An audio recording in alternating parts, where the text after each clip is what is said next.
You there? Hey, Jordan. Do we need to call to order or do we just? Yep. And this would be you calling it. to Oh, order. me? Yeah. Okay. It is 1:33 PM and we are calling the Facilities, Parks and Rec Subcommittee meeting to order.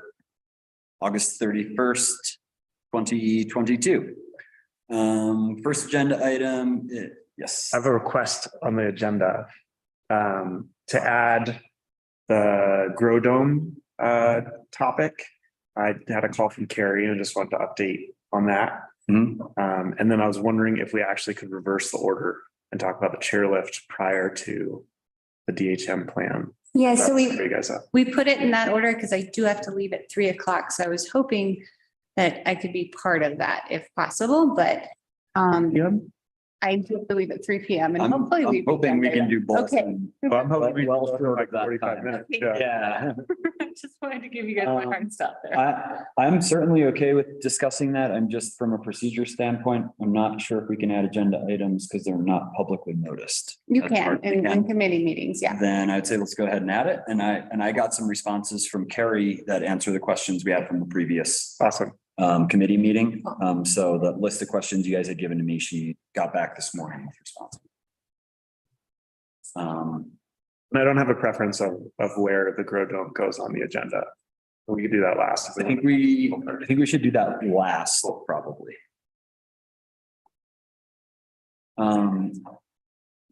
Did you want to switch the agenda from the? Would that be, I think that talking about the current needs. Yeah. Plans gives us a little more scope around the bigger vision. Sure. I think we should be well within Gloria's time constraint as well, hopefully. So let's go ahead and do that. Well, I appreciate it. Um, And I apologize for not asking ahead of the meeting. It was a thought that occurred to me as I was walking. Cool. So, Kendall Chairlift, I hope you all had a chance to review, the memo. If not, I can kind of provide a brief recap. Did you guys all get a chance to kind of read through it? Then I would say, let's dive into any discussion relating to it. This is just kind of an update where we've been, where we're going, what we've accomplished this summer. And, you know, the conclusion is kind of the talking point. You know, as far as, I think setting goals for what we would like to be could be really helpful. In a sense of planning, but also in a sense of kind of providing the community information and setting realistic expectations for what we are. And if that strays a little bit from what we might want to be. There is kind of just a reality of, you know, as far as the resources available to us on a given day. If you wanted to speak about specific concerns or general discussion, I'd be happy to field questions, but I'd probably like to turn it over to the trustees for discussion here. Cool. Great. Thoughts? I think it makes sense to talk about what our capacity is for improving the current challenges. And I think the thing that's in here, we don't have any redundancy. And it's hard to rely on this as a primary asset. And then we also have, obviously we have staffing, capital, and environmental constraints. And so just trying to figure out like what we can look at that's reasonable in the near term, which I also think will help guide us on the next agenda topic. But I think things that the community has raised significantly in past is snowmaking, night skiing, potential summer use for chairlifts, and I have one more.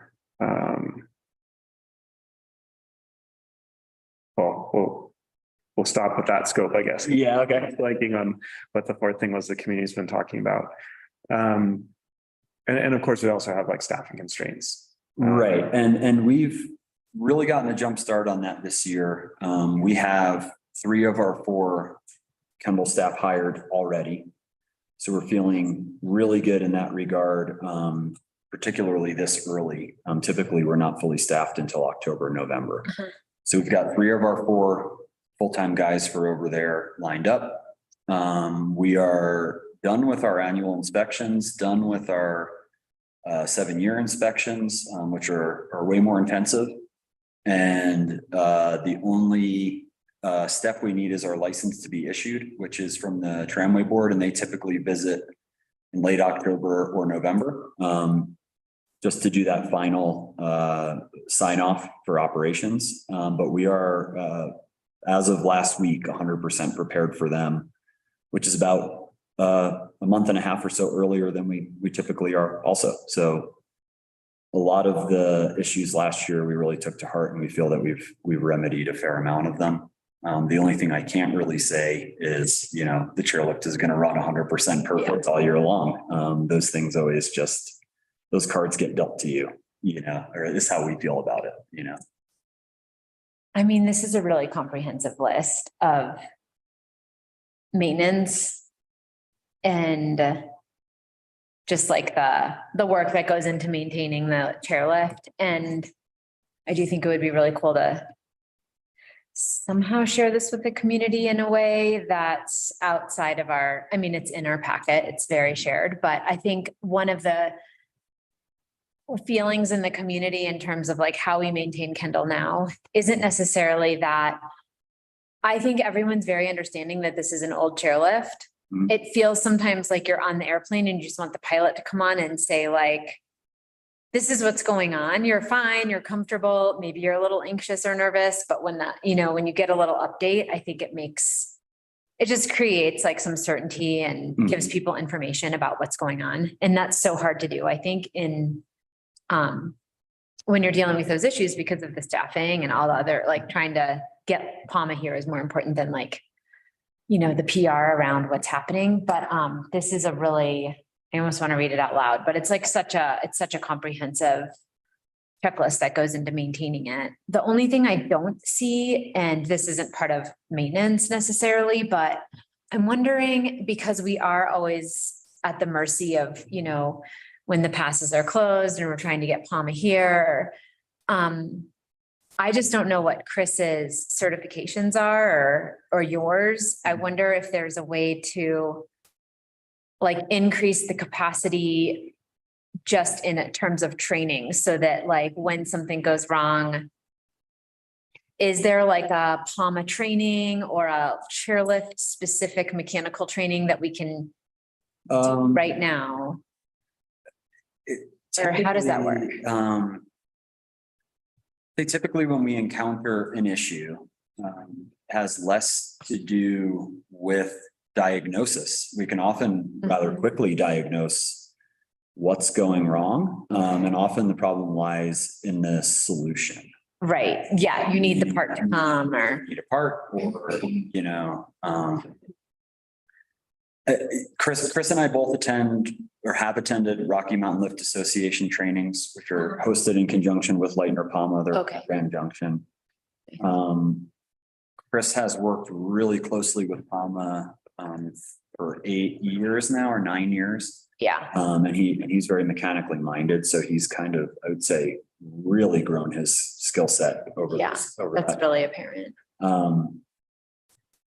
You know, if you're looking for like a certified lift mechanic, I'm not even sure if like someone like Grady holds that actual certification. Okay. Essentially, those people are typically employees of Lightner PAMA.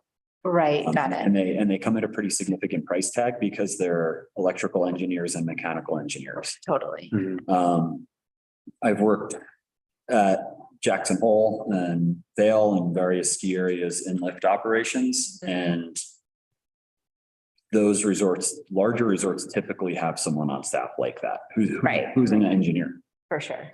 So there's not a whole lot of, you're kind of either a lift mechanic or an engineer, or you're not. Yeah, okay. There's not a whole lot of gray area as far as like certifications that we could go get that would, and I'm not sure I would see the benefit there. Okay. Associated with the price tag. Oh, yeah, I didn't mean to like up the Yeah. staff with a lift mechanic or something, Yeah. just wondering if what was available for, because Chris has put so much time into learning and so have you, I know you Yeah. both have. And I know like how dedicated you guys have been when the problems arise, and I just wondered if there was any way to support further learning, or like, it doesn't seem like the lift is going to get any less complicated to maintain, so. Right. That was my only question, is just what we can support in terms of staff training and professional development. With the goal of essentially speeding up the remedies or reducing the downtime. I think yeah, like if there, I mean, I hear what you're saying, like sometimes it's just a part. Mhm. So I think it depends on, and again, we can't anticipate exactly what's going to happen with the lift, but if you guys are as up to speed as you can be without becoming a mechanical engineer Yeah. on, all of what it takes to diagnose the situation, being able to diagnose and say, this is the part we need without having PAMA to have to come down here, or maybe That's all we reducing. do. Okay, So we'll often, I mean, it depends on the nature of a fault. Yeah. So typically when we get some type of fault, we'll get a code associated with that on the display board. right. And that can start narrowing what it is. Okay, In the sense of like our brittle bar circuit, most modern lifts will tell you which exact mhm, bar is the problematic one. We have somewhere upwards of like 20 bars that need to go be manually inspected in order for us to start diagnosing which one it is. Each one of those needs to be checked with a multimeter essentially. right. So just doing that, someone's got to climb a tower 20 times with a multimeter and check each of those. And that's the type of thing where if it's 1:30 in the afternoon, we're not going to reopen that day. Totally. Because it's going to take us an hour and a half to do that. So I get what you're saying, and I think it's kind of touches on this same thing. It's like, are we a community ski hill or are we a ski area? And that philosophical difference is kind of if we're a full-blown ski area and we're working towards that, Mhm, I would recommend we hire a full-time lift mechanic. mhm. But I imagine for someone with qualifications, it would be at least $80,000 Yeah, for 6 no, months. sure. I'm not making that recommendation. I just was Yeah. wondering about exploring like any support that you and Chris could. We're But very well you're supported by POM. Feeling like, you've had good instruction and you've worked closely with PAMA. It sounds like we're there. I'm not sure there's much else in that area we could do beyond. Typically our process is we'll try and identify and remedy something in-house. If we're open while we're trying to do that and we get in deeper than a half hour or an hour, we call PAMA. Mhm, And they can oftentimes either make suggestions to us over the phone. Sometimes they'll refer us to like our electrical diagrams, stuff like that. And we'll start pinpointing on what we're on. And if we're not able to fix it, and then PAMA's not able to coach us over the phone to fix it, that's when we resort to them physically. yeah, okay, yeah. sounds Yeah. good. So we do have some kind of process there. So it sounds like we're as good as we can be for the infrastructure we have, and the size of operations we have. I think, I guess maybe I have a little more intimate knowledge of kind of these conversations that are going on behind the scenes and stuff. I think we're really lucky to have someone like Chris. So do I. Because a lot of I've worked at ski areas where there was not someone that knowledgeable around all the time. Yeah, I guess my question is just like, how do we support him and help him be as successful as possible? Because he seems very valuable and important to the whole. I think the continuation there. of that continued education by going to RMLA, Like if he's participating in those interested. courses, he's absolutely interested. Those courses are really available and they get into some really, really specific. It's set up like college. There's 100 level courses, 200 level courses. Chris and I have done, through like 200 level courses. And then at that 300 and 400 level, you start getting into like electrical engineering. And typically those courses are taught to entirely engineering. We could just continue, sending Chris and myself up there to just constantly be growing our knowledge. But in terms of how that translates to real world solutions when the lift is down, I don't think it's going to speed us up any. Fair enough. Or minimize downtime or. Okay. I think it's always great to do continued education, but I'm not sure it's going to have any real impact on our reliability or anything like that. Okay.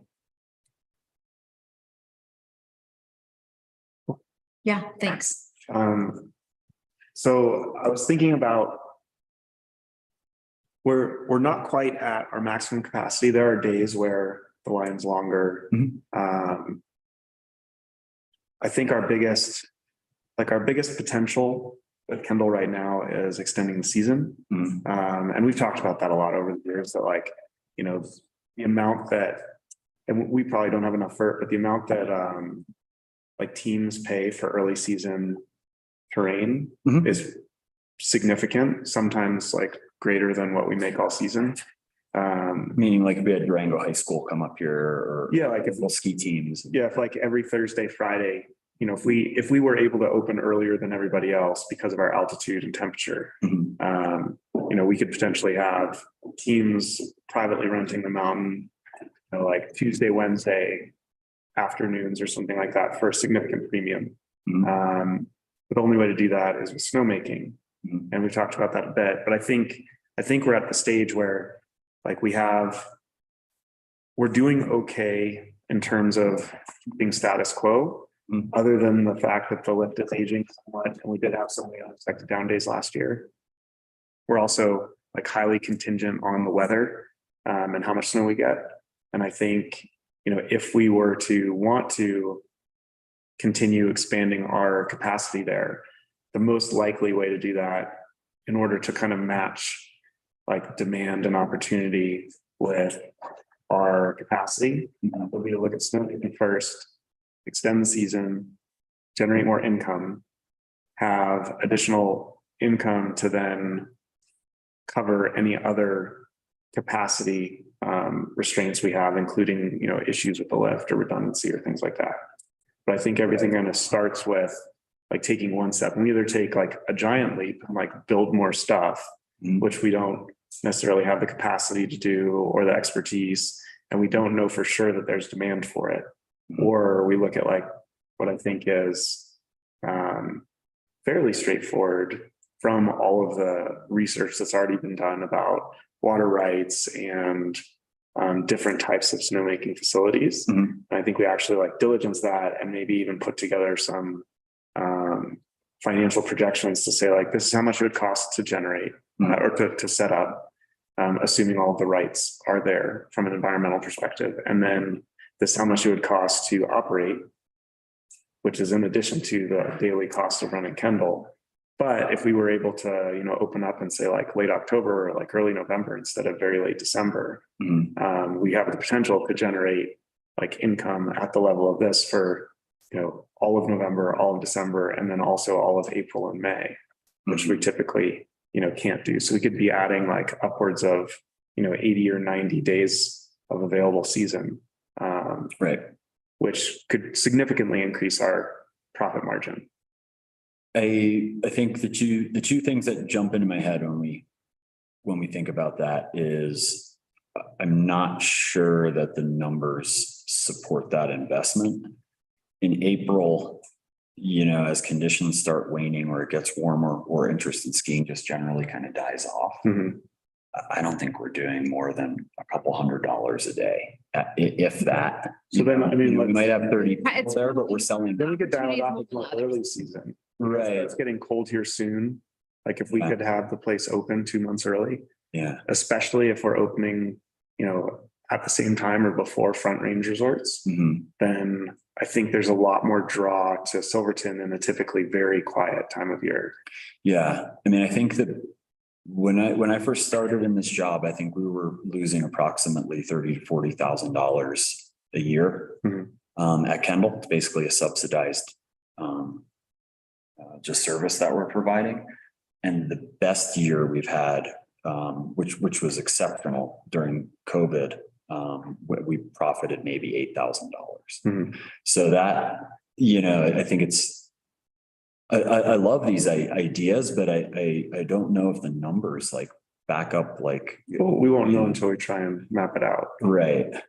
But I think part of it is that like the capacity is such that like our kids are driving to Durango or to Purgatory a lot of the time just because it's more consistent and it's bigger and more fun. Sure. So like if we can start by figuring out how to increase our scope somewhat, then I think we'll drive more business there as well. Yeah. And then we'll end up having a capacity issue if things are going well, at which point we have to look at how we increase capacity. I guess my only concern there is it's really putting all of our eggs in the same basket more than we already do now. How so? In relation to the chairlift. So by like if we do night skiing skiing and and we do adding more- snowmaking and the chairlift goes down, it's big investment with no return. it's a big investment. It's high risk. No return. It's high risk in that regard, but I very bluntly said to the representatives from PAMA when they were here, if money was absolutely no object, what would you do to this chairlift? And their response was, you guys passed all of your inspections. Everything is as good as it possibly can be. It's wasted money that you're just trying to spend. I mean, their response was, there's literally nothing. On the lift, On the chairlift. Their response is, there's literally nothing more you can do to this chairlift to be any more prepared for the upcoming season than what you've already done. And if you were going to make a significant investment in this chairlift, we would advise you against that. And we would advise you to just run it. Look towards buying a new chairlift.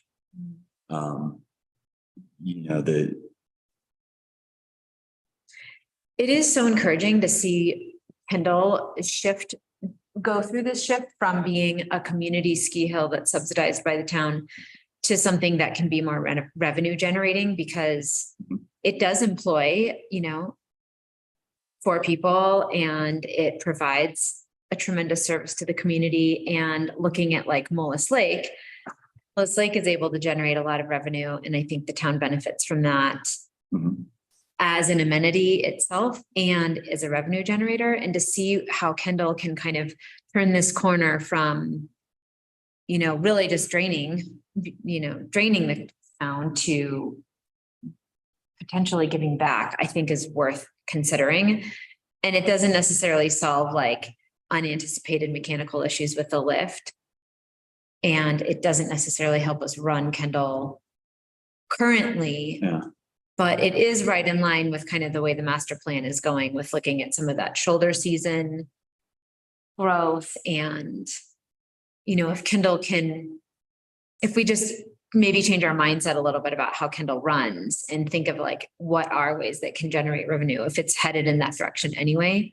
I think we saw a glimpse of that. I think we really reaffirmed that model, particularly during the last 2 years. Because if Kendall generates revenue, then we get to reinvest it in Kendall, and we get to right. I think for a deck or whatever. I think it can be a revenue generator and a large one, but I think it takes a critical mass, and I'm not sure we're going to get that critical mass unless we provide a larger amenity than we're currently providing. So the rock and hard place situation we're in is the community has been telling us consistent, like we have, the YouTube videos since 2017, or at least early 18, of like all the, and significantly before that as well. But like, as long as I've been like kind of tuned in, the community has given us very clear direction that they don't want to see Kendall go away. Right. And in fact, they want us to see us continue to, elevate Kendall as an asset.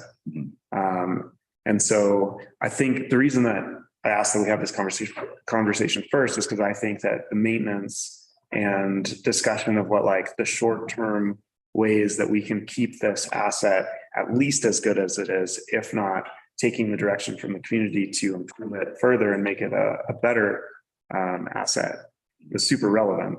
And then not only have they asked us to elevate the asset, but the community's also said they'd really like us to diversify the economy, to like make it more year round. And so I think that when we're looking at how we're going to maintain the chairlift, the deck, like other resources at Kendall to make it operable or keep it operable, we also have to look at like all of our direction in the master plan and all these community conversations around year round and diversified. And I think like the ways that we could do that while also working towards a more reliable, like, and higher capacity operations at Kendall is to start with some things. Like you're right that if we develop snowmaking and the lift goes down, then we're doubly gonna financially hurt. Or it's funds that may have needed to be appropriated to the chairlift in the case of like the haul rope or something like that. Sure. Like that's a very expensive. But the community didn't say we'd like to keep this exactly as it is forever. Right. And if they said that, that'd be a very different conversation. Like then, like I feel like the position that we're in is trying to figure out like how do we get there? How do we get to the vision the community's presented, as opposed to like how do we maintain the thing exactly as it is? And so like I don't have super strong feelings about what ultimately, happens in an iterative process, but I feel like I've been tasked with figuring it out. And so I'm trying to figure out like, do we start in order to elevate it? Do we start with expanding the season? Do we start with figuring out how to have some type of snowboard park, which I know is limited by not having like an EMS facility or like ski patrol on I site? think that's most limited by staff capacity more than anything. That too, but to do that, we like our really- insurance won't cover unless we have a full-time ski patrol person that has like, medical training. I'm not aware of that. This was a couple of years ago. Yeah. I think. Maybe not the case. But do we expand the I mean, season? 2 years ago, we set up rails jumps. Yeah. They weren't particularly of the highest quality, but we did make some effort to do that. And I mean, just contacting CIRSA, they've never had an issue with us having a terrain park. Sure. Yeah. In any case, our options are expand the season, expand the facility, expand the capacity of the facility. Or add more days, because it's, Well, that's expand the season. I know, but not necessarily on Oh, front or back or end, but add it's more Friday, days in the Saturday, middle, right. Sunday. Right. So we used to do Thursday through Sunday. Mhm. We shortened that maybe 3 years ago to just Friday, Saturday, Sunday. And it's because we were literally having Thursdays with no skier visits, Mhm. zero season pass. Yeah, I'm not suggesting we do, Zero. but it is another option of expansion. Certainly, yeah. My suggestion would be though, is rather than, add a day here or a day there, then we should go to 7-day-a-week operations. Well, what you've done actually is expand like the spring break weeks, and the Christmas weeks. So I think that's been a nice balance there and has generated revenue because that has expanded the season, but over days where we know that we're going to have visitors Mhm. or ridership at the ski area. And so that's, looking at those days as expansion, I think counts.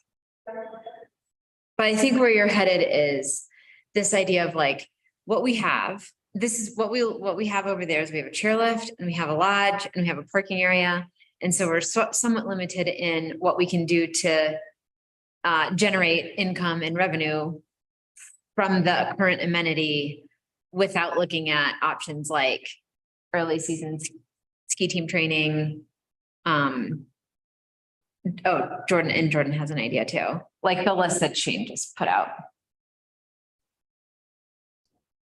Yeah, I was just gonna say, it seems just like generally things cost more to operate in the winter and it's gonna cost more to make changes in the winter versus like, are we generating more of our revenue over the summer from that area to invest in the winter? Versus trying to come up with other ideas to raise money in the winter to invest in the winter.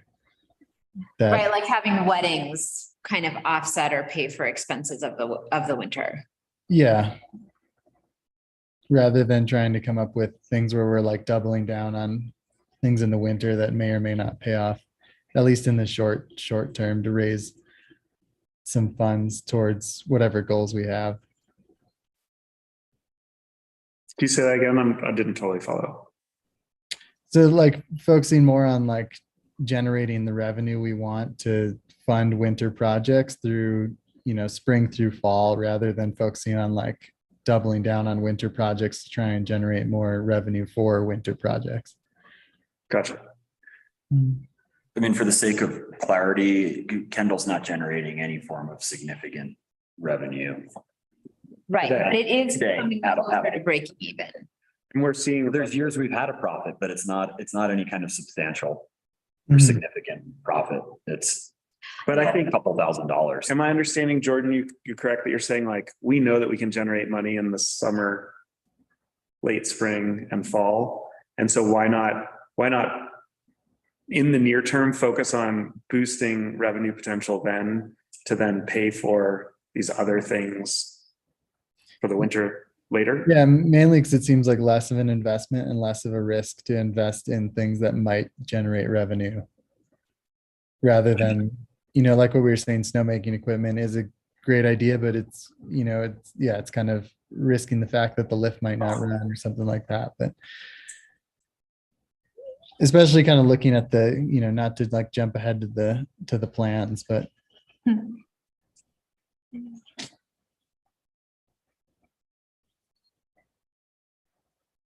yeah, I don't know. Okay. So- I think that's that's a reframing that's interesting, is if we spent our efforts figuring out how can we make this a revenue producing asset in the seasons that are easy.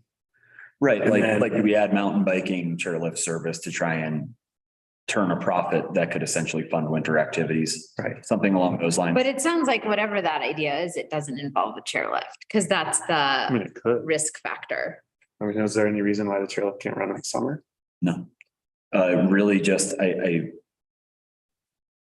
it's not for certain, but I think just staffing it Yeah. means we're not going to be turning a profit unless there's like a critical mass over there, or unless we have, we could go rake in some trails, run the chairlift and see if people want to ride them. But I think you really need that quality of like mountain bike trail. Like there's such a difference between like an IMBA design trail and a trail that Chris and I go like rake out with some hand tools, and So just because I'm wondering if I'm wondering how to get us back on our agenda. Yeah.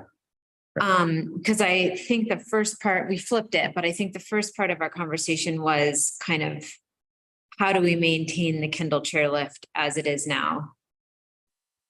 You gave us a really comprehensive report of all the maintenance that's been done over the summer and the inspections that it's gone through. We currently, at this level of the way we run the lift on the days that it runs in the winter, are comfortable with either A, the amount of support that the town has to financially and, resource wise put towards it, and B, comfortable with if it does turn a profit, that profit being very small. So I think it just sounds like we're kind of done with the Kendall chairlift update. Yeah, I mean, my takeaway is. Unless we're heading more into a visionary planning, because. Which was the question, the conclusion. My takeaway is that this is as good Yeah. as it gets. And the community Totally. needs to know that, like, we have a Yeah. chairlift that passed all inspections. There's no further investment in the Right. chairlift or the staff that supports it. So. like, Yeah, if- that's all we If can it's do. unreliable, that's all it, like, unless the community directs us, which I feel like they have, to do more over at Kendall, this is where we're at for the foreseeable future. I think that's a pretty good summary. We can't go find things to do that don't need to be. Right, you can't. We want to fix do it. everything we possibly can, but we've done everything we possibly can, and we've confirmed that with PAMA. We've had Right. them out multiple times, and they've basically reaffirmed that So for the stance. coming season, the Kendall chairlift is in as good of shape as it can be. And there could be unanticipated challenges, but we will be as prepared as we are now for them when they happen. Yeah, Yeah, and quite honestly, this is, aside from the 7-year load test and the 7-year dynamic test, both of which gave us really good insight into the true reliability of the lift. Mhm. This is all stuff we've been doing this whole time anyway. And it really is like kind of, these are SOPs for the industry. we follow them the same as everybody else. You know, it is a Frankenstein chairlift. It's not even a complete system. It's not even a Leitner Palma system. Half of it is. The other half is unbranded. We don't even know who made it. Right. You know, so considering all those things, it really, there's not a lot more we can do.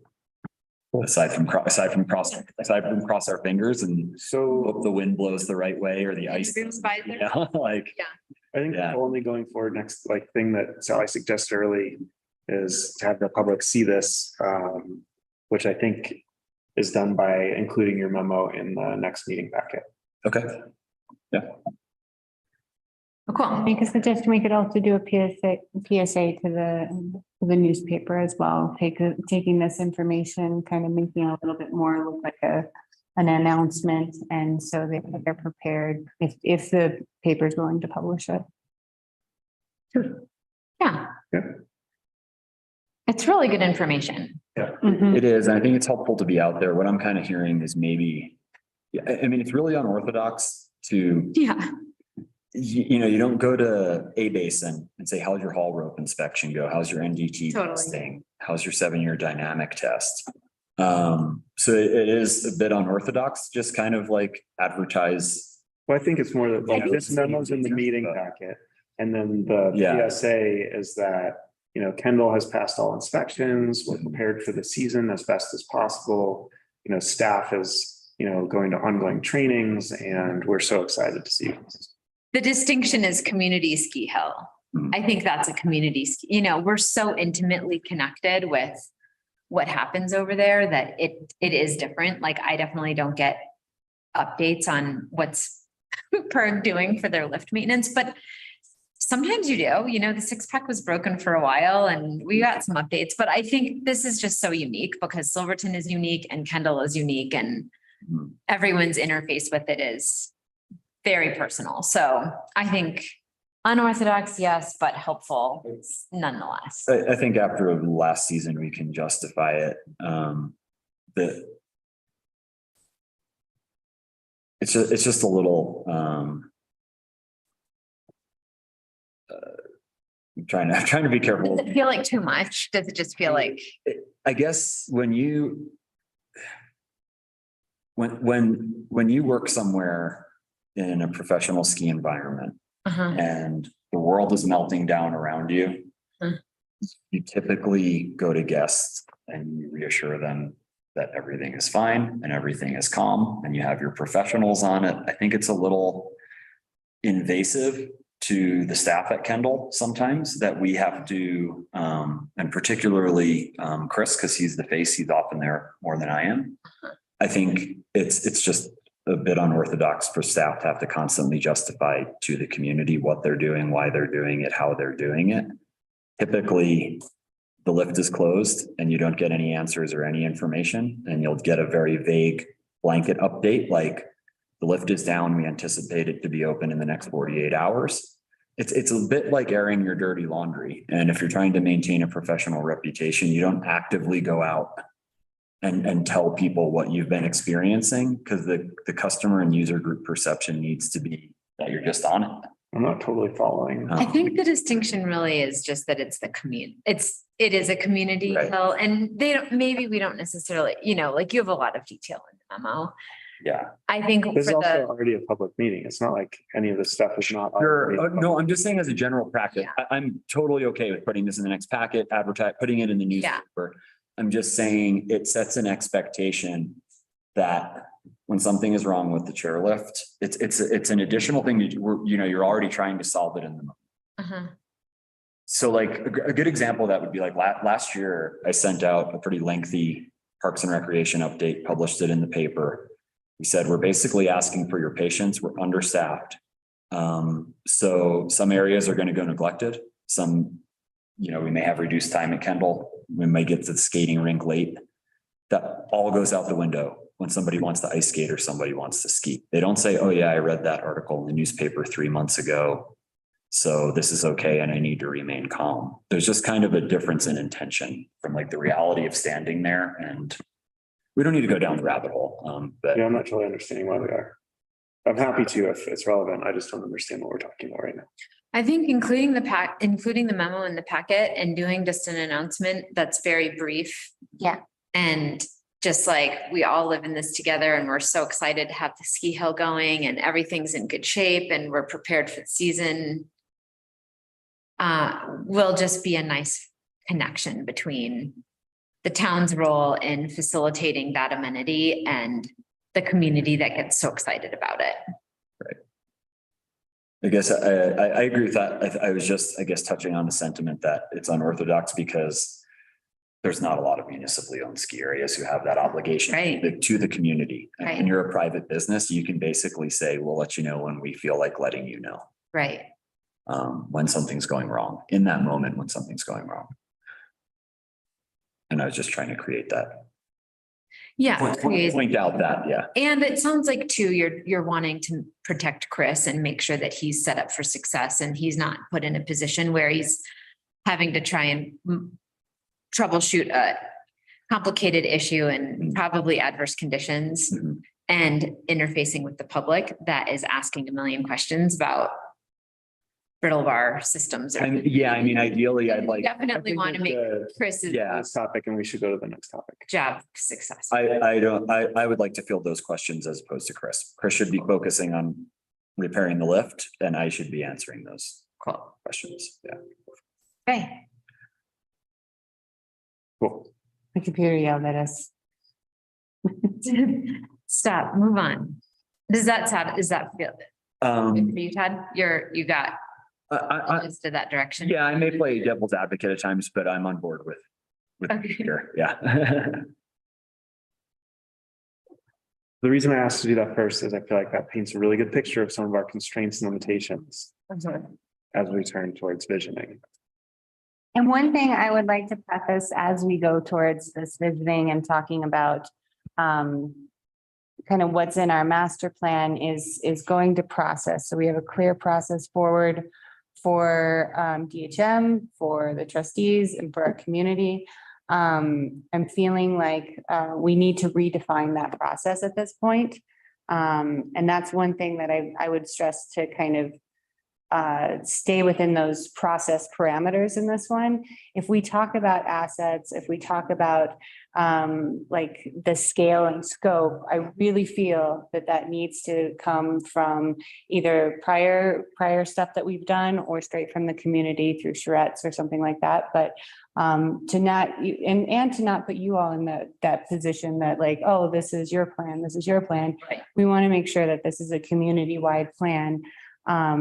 And I think we have the backing to ensure that, like, we have those plans and, you know, we've been doing this you all have been doing this for a long time. I'm just jumping in now, but to really try and define out that process moving forward so that we can utilize DHM's time efficiently and that we have a plan of attack to go forward. That's why I'm here is this process.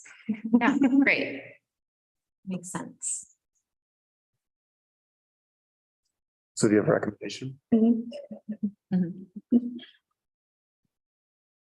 Sure, and so in talking with Lee and kind of the way we had originally planned this was that we would use the documents that we have already had citizen input on to help that scope and scale of the development of this Kendall master plan.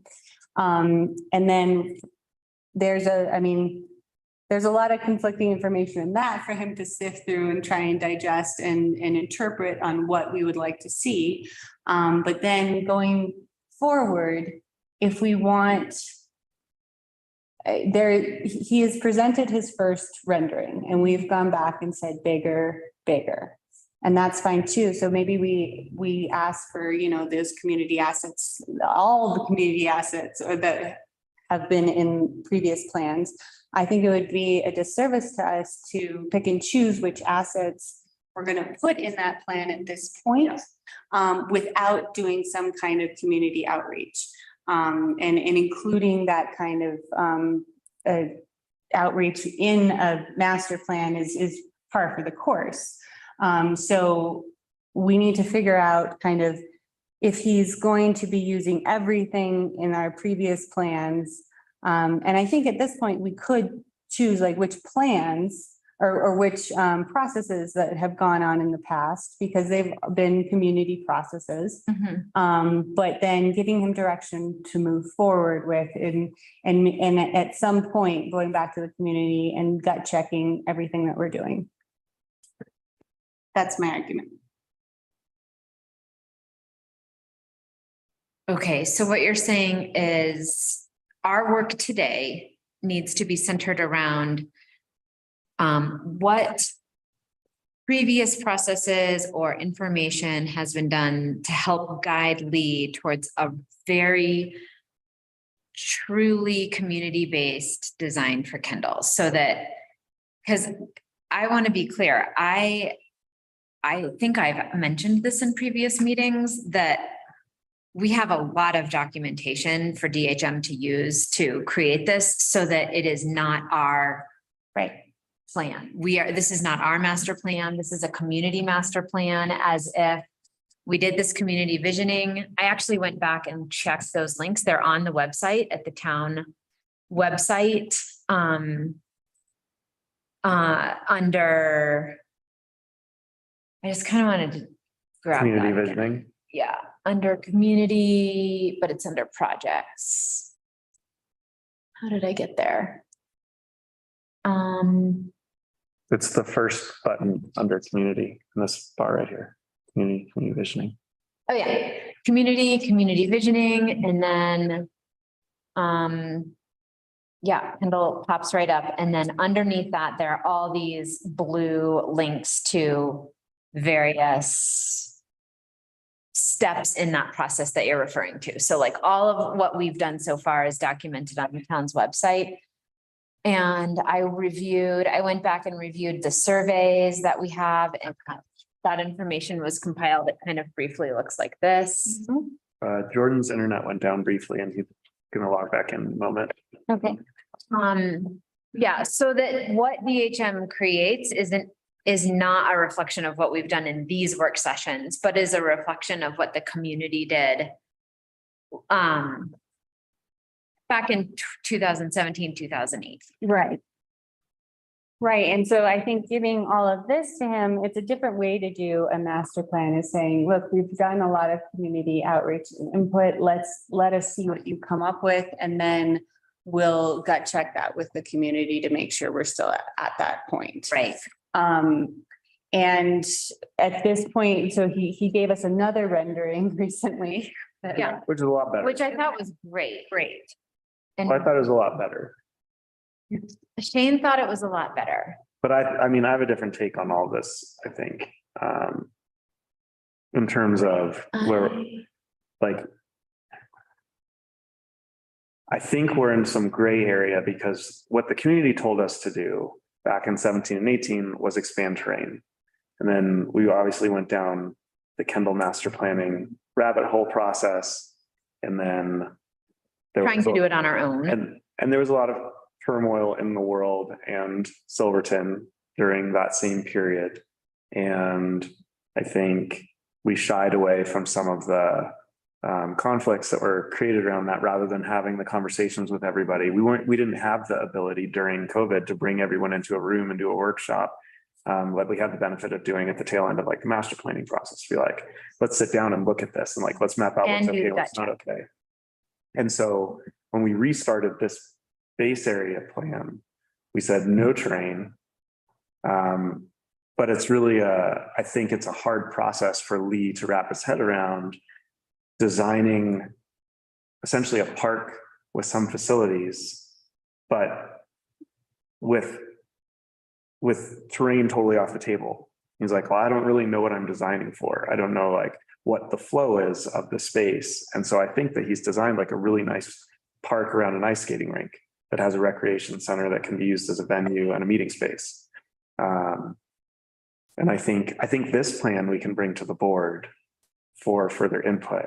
I think that would be a great idea, to find out if the board all is like, oh yeah, this is exactly what we think the community told us. But the gray area I think we're in is that the community didn't say necessarily like what the scope of, music venue was like, in the summer activities. I pulled up the survey results from when we were doing this back in 18, and it was mountain biking trails, music venue as top two priorities were even, with 75% of 75.68% of the respondents listed both of those as a top priority. And it's like, but we don't know how big, like maybe were they talking like Columbine Park or were they talking, 2,000 person music venue?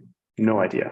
And so I think at this point, like we can present this back to the board and be like, does this look like what we were talking about or what the community directed us to do? But I feel like where we're missing is like the top direction was mountain bike trails, ski train. And we're like, nope, we're going to ignore that because it's controversial. We're just going to focus on the rest of the infrastructure. And I feel like we're in this like weird, cycle of not knowing exactly why you're suggesting stress is because I don't think we have clear direction with community, whether or not we should be ignoring terrain. And if we do ignore terrain, like how do they want us to develop the rest of this vision? I guess the question I would pose to that though is when this visioning was done, Baker's Park was not designed, fundraised, didn't have county approval. Do we feel that Baker's Park fulfills a portion of that goal to offer the community mountain biking, or do we feel like that's also something we need to provide at Kendall and should remain focused on? I would say we've received no direction from the community on that question. Right. And so we don't have the ability to answer that. Okay. But I also think like going back to the community before presenting at least this version of the DHM plan is like, we're just asking them to give more input with the On same something they've context already they've had for 5 years or even longer, but really like been actively engaged for 5 years.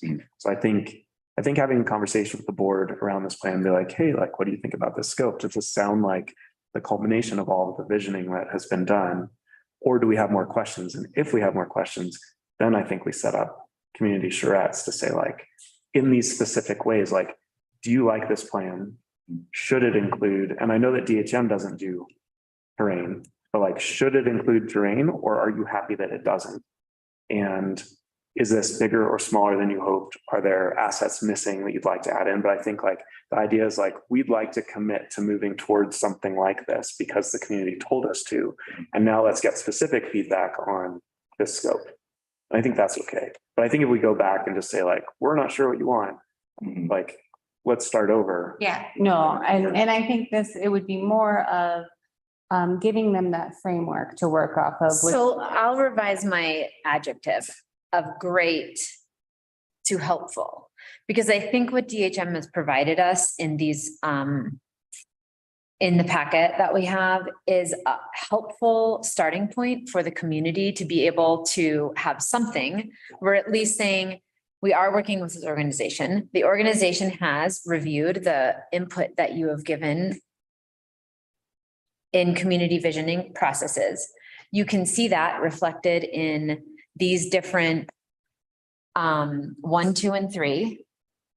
And how does that fit with what you were hoping for? So I do think that these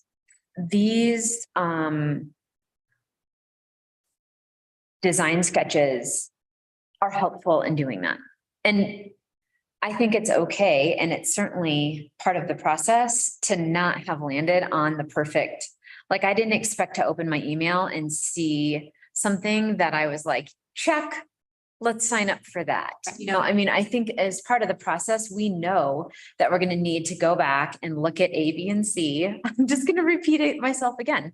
Look at A, B, and C, see this, spectrum of expansion, whether that is in terms of structures or amenities or simply reorganization of the geographical space over there. Whatever that is, we at least have a document that the community can point to things and say, that looks like it will work, and that looks like it doesn't work, and that looks like it's missing, and that looks overbuilt. Because I want to qualify that word bigger again, just to reiterate, like, I do not think bigger is better. I do not think bigger structures, bigger, does not equal more in my mind. I think what we're trying to shoot for is the community's vision of, how to create an amenity for Silverton that people who live here will love and engage with, and that's designed in the way that they envisioned. And in doing that, create something that when you come to town, you're like, this place is awesome. And I think that's always been the spirit of trying to look at Kendall as it's a local amenity. To your point earlier, we've spent hundreds of thousands of dollars over the course of decades maintaining it and creating a community amenity. It's certainly not meant to be, it's never been designed for revenue generation, really. It's been designed as a community amenity. So like, how do we keep that spirit moving forward and put it on a scale that, now here I'm getting into some gray area, but put it on a scale where the community as it is now can interact with it in a meaningful way, where it is a reflection of who we are. This is what the community said they wanted. We love it when the chairlift is running. That's a good step one. Step two would be a safe parking lot. And step three, and then we would build it out from there. So I think this is a helpful tool to get community input on what we want to see happening in Kendall. And I don't think we can provide more input back to Lee without taking it up to at least the board to say like, whoa, this isn't what, our interpretation of. Yeah, and maybe we start process was. I think that's the right thing. So you're suggesting? But I think that I still think. Work session than No. Well. Like a board work session as opposed to a DHM or a charrettes. I think it's more, I think the first check-in can just be ongoing, continued business with this plan. Okay. And saying, how does this align with like your expectations based on the content? And also I think sending out the community visioning link to the trustees ahead of time and saying like, and the community, and being like, please go back, review all the input we've received to date. And does this look like it is aligned with the master planning process and the community visioning that's been done so far? And what are our big questions back to the community? Because I do think it's the most helpful when we come back with specific questions. I mean, the community is going to tell us whatever they think about it, whether we ask the question or not.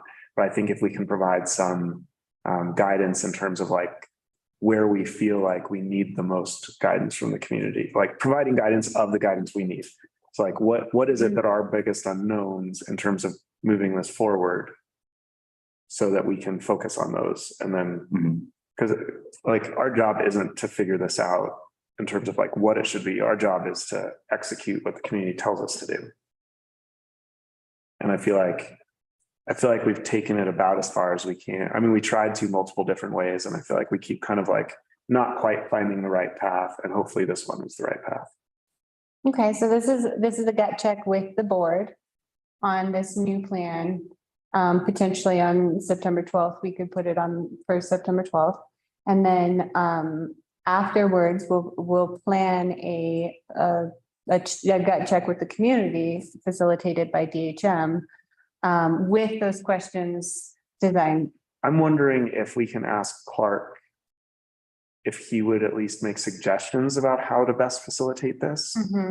If not, ask him if he'd consider facilitating the discussion with DHM, because what I feel like we need is a moderator. Like, I think DHM's crushing it, but I don't know that like Lee facilitating the discussion about what's here, what's not here is going to give him the most creative space to then pursue the feedback he gets.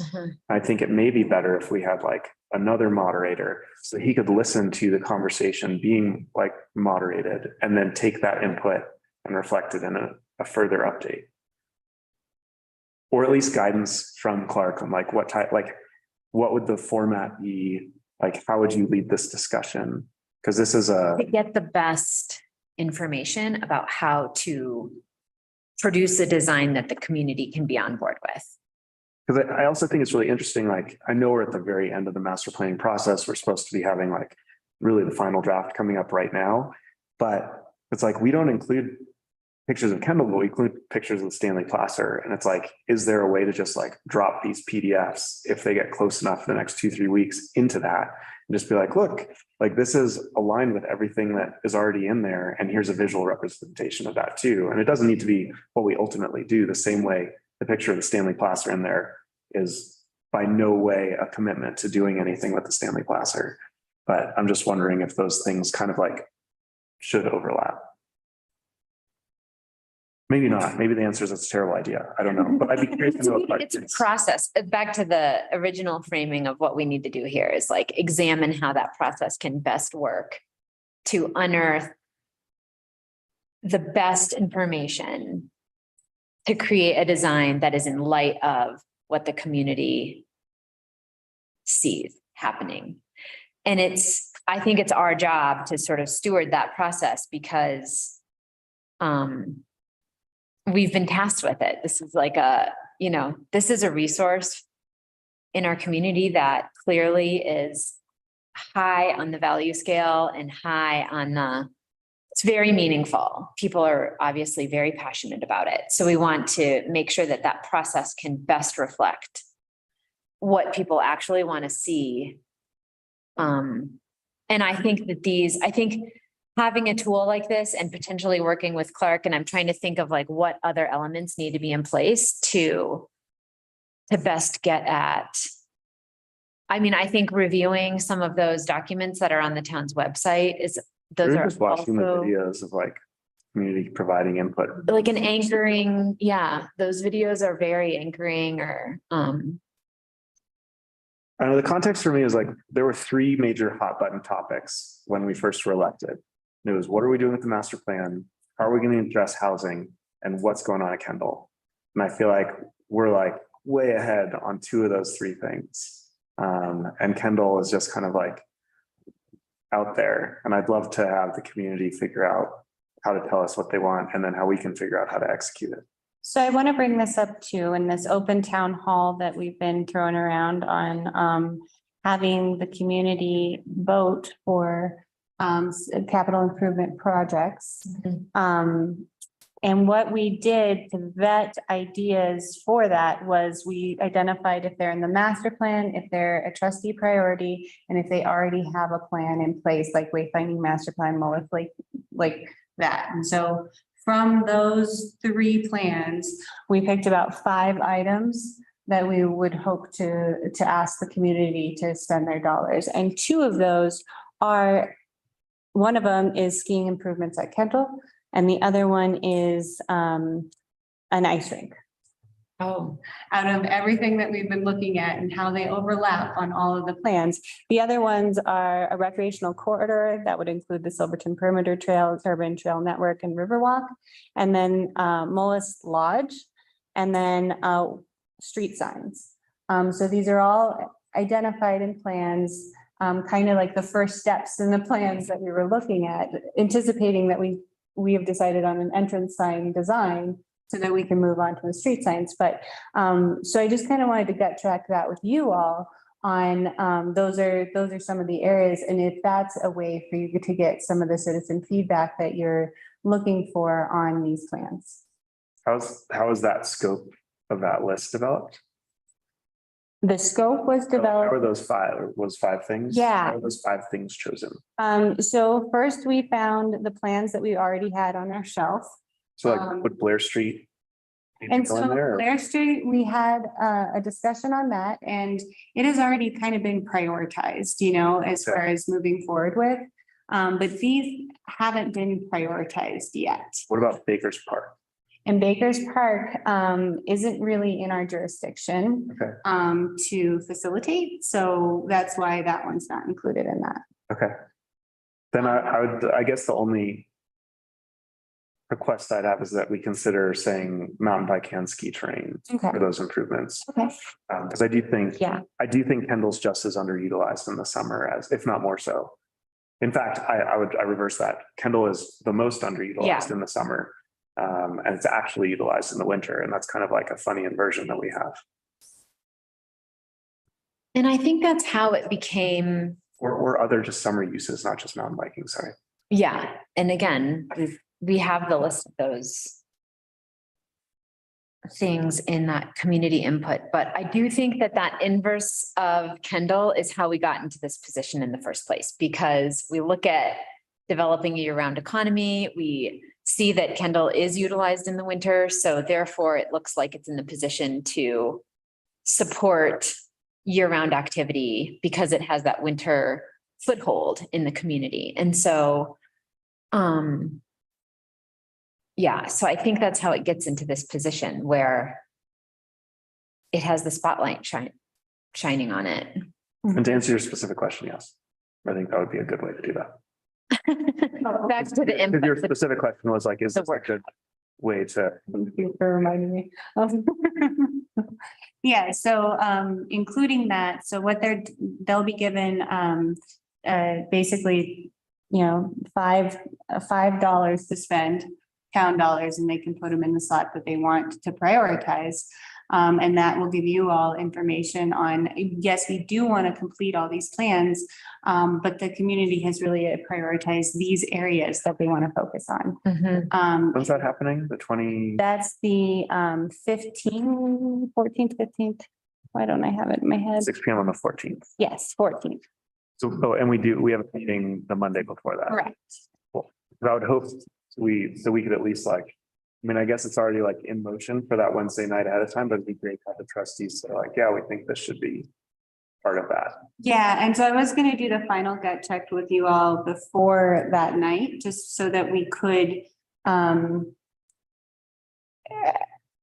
you know, just have trustees buy-in and how we came to those plans. Okay. Great. Well, okay, the only tricky part I see, and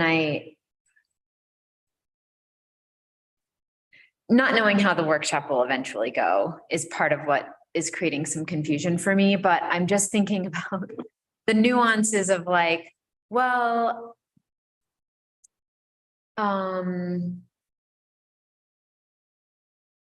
you know, if it was, because those are big, broad brushstrokes. And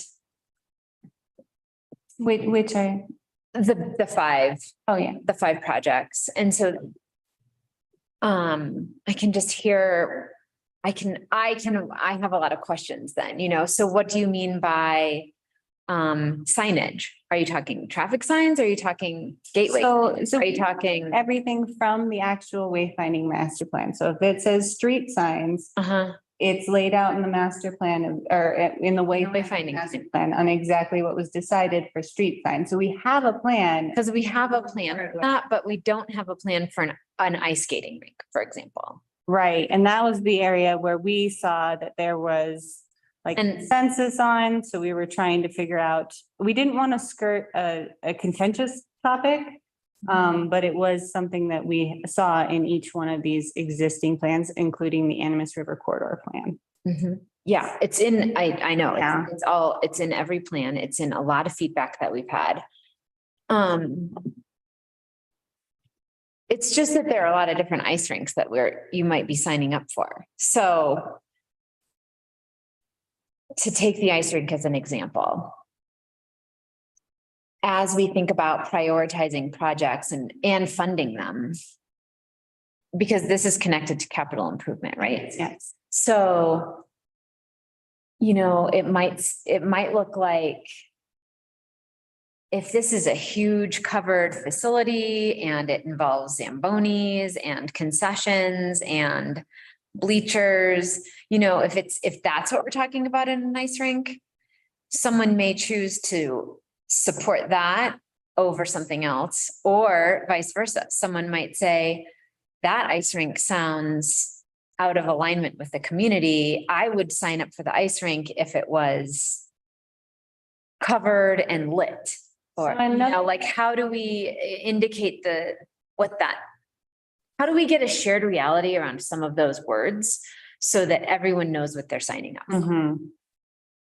And so another idea that we had was labeling it more of Kendall Base Area improvements. So instead of like specifically an ice rink as laid out in a future plan, but we don't have that plan We yet. don't have that one where we do with the wayfinding. I see how that's really Finding, we do with the area trails plan, we do with the Mullis Lake. right.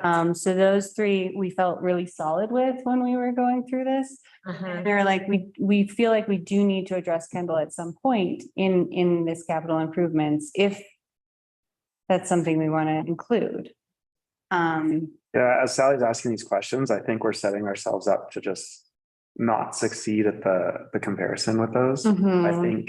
I think we should have this check-in on that Monday night meeting with the trustees, get direction of like, and maybe direction from Clark on how he'd recommend facilitating the discussion with the community or the next. With DHM. DHM. Mhm. We'll talk to Clark about how he recommends facilitating community and DHM engagement. Okay, With respect to these three scopes of plans, and if we're on track or if they want to see more or less or something totally different. But I think that's separate from the community workshop night, okay. because I think we actually have a plan we want input on, Mhm. or like we have a design Yeah. PDF we want input on, which is different than comparing this uninputted design with like the Yeah. wayfinding plan. Yeah, and that's what we were Develop. in the gray area, and I wanted to bring it up during this meeting too, because that was, the other ones have clear Yeah. direction on what that would look like. Even the Mullis Lake Lodge one, I mean, it says, location currently occupied by the store office, replacement of these existing building with a historic looking lodge. Like, it lays out parameters. Yeah. Mhm. Whereas we don't have those parameters for Right. those other two. And I feel like if we don't have those parameters, then people don't know what they're voting on. And even if they were to prioritize Kendall over something else, we don't really know what that means. Right. It's a better way to say that. It's just another way to say it. An evolved way. Mhm. Okay. So I think that's a separate, I think whatever that Mhm. engagement is around Kendall is a separate thing. Okay. And I think it actually makes the case for the the input with DHM and. Yeah, so we Because what we really need Okay. is a master plan. Mhm. We need to not let our own selves, myself included, get in the pathway of creating a master plan for Kendall, because it exists in a lot of plans. We're circling back and back and back. And what we need is a plan, Mhm. so that when we need to take one off the shelf and when we have some resources available, or the time is right, or staff needs direction, we have something that we can lean on. And right now, we're all putting a lot of value in the place over there, but we have nothing to lean on when it comes to taking care of it or stewarding its future. So I think whatever it takes to get a community supported master plan in place for Kendall is what we need to do first. Right. Something else I've been thinking about related to this is where I think our biggest potential pitfall is thinking that we're talking about the same thing and then getting pretty far along and then finding out that we're talking about something different and Right. then ending up not knowing where we're going.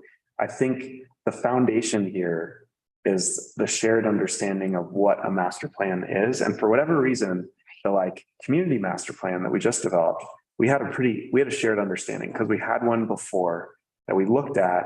The county was really good at using the master plan as guidance. And so not only did people understand what it was and the scope of what it entails, but how it's utilized. And why we feel have it. And why they have it. And I feel like for the Kendall and some of our other master plans, like whether it's part of the reason that maybe the wayfinding master plan sat on the shelf for a while was mostly funding, but I think also partly not necessarily having all of those components of understanding built in. And I think Kendall's set up to be kind of the same way. And I think it's really important that my understanding of what this is very similar to our actual community master plan, where this is a visioning document that sets out priorities and goals over the course of many years for execution. They're not construction documents that says this is what we're developing with a timeline in it. And so I think if we as a community agree on one of these, for example, PDF images that show the different scope, we're essentially just agreeing as a community to prioritize the development of these resources in some form that looks something like this, but that it's still somewhat fluid until you develop those actual construction plans. Right. So I think also like part of the reason this may feel so either overwhelming or potentially scary to some of the community is that they see this and they're like, oh, we've just committed to spend however many millions of dollars on this development instead of other stuff. Do we have the capacity? Is this going to be overwhelming for staff? Are people even going to show up? Can we afford to do this? Like, I think all those questions end up being a little less urgent if the shared understanding exists that like this is a goal document, not a commitment document. And I don't quite know how we can get there in terms of having that shared understanding. So knowing that I have to leave here, Yeah. I just want to clarify. So our process, and I am in agreement with this process, is taking these renderings to the Board of Trustees and coming up kind of with a list of questions that we want to ask the community on top of whatever facilitation that, Clark recommends, and then setting up a input process for the community to be able to give input on these plans and answer those questions that you all come up with at the meeting. Is that? Those plans as they, like, potentially all of the trustees look at them and do what we did, but potentially if the trustees look at them and notice something, I think we should incorporate that as well. Like on this page, I see this. I mean, I think the trustees have the ability to comment on each of those designs that we have in our memo today.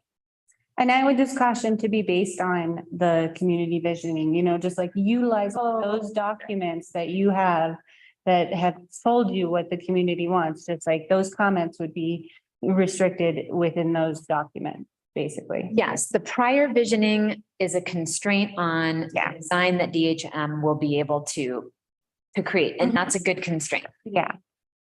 I just mean, yeah, we're good. Okay.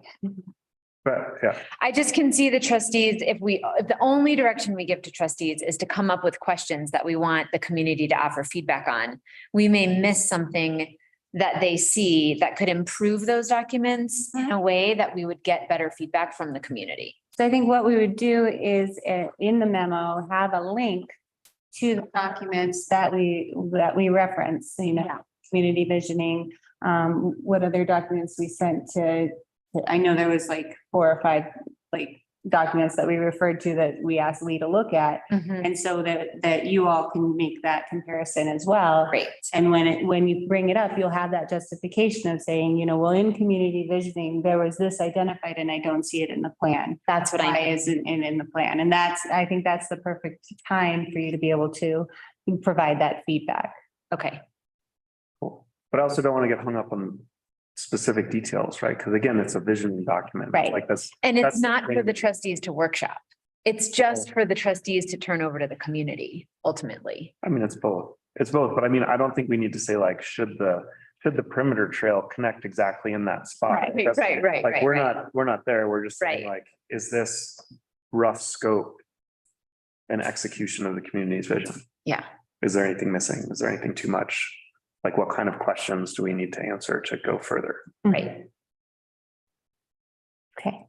I've got my marching orders here. Todd, gut check. I'm into gut check today. I'm just throwing it around a lot. I can go that way. I think that's all great. I'm good proceeding in that way. All right. I think there's a bit of it sounds like, I think when we set out with DHM, I may have been misaligned. I thought what we were shooting for was like a usable document. And it sounds like what we're really shooting for is like a visioning document. A master plan. A master plan. Yeah, so I think that may have been the disconnect. I was thinking when we were done with this, I would kind of have my marching orders for a decade, and Well, start picking those things off. I think- And I will I have think that, we do, but it's going to be more of a philosophical document than a usable document. What's one in all reality. Like, I think an analog is Yeah. in the master plan, it says affordable housing is a priority. Mhm. And it includes suggestions of where that affordable housing could potentially go in Silverton and different methods for executing Mhm. plans, but it doesn't have like, say like, we're gonna have 3-story townhomes here, or we're gonna have. And we don't have the duplexes there. architectural designs for those. They recommend, you can have a file of models that people can, but we don't have, they're not giving us the file. So I see this thing. We could have pursued that as an avenue.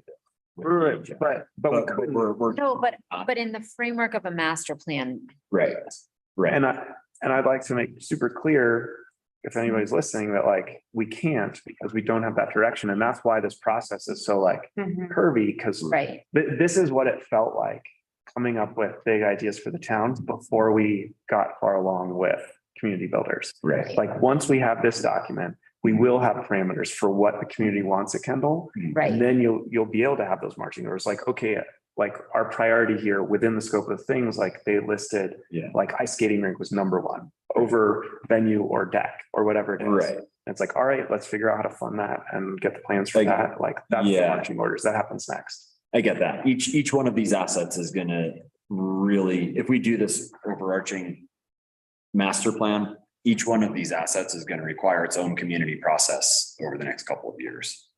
Maybe. I mean, I mean, we can't It's- In the way that- identify yeah, I mean, we can't identify an I want ice. to come back to this in 1 second. Before you go, Carrie had called and said there's an open house for the Grow Dome in Ridgeway on September 10th. And she would like as many of us as possible to go so that we can actually see what it is. I don't think that solves the questions we have about where it would go.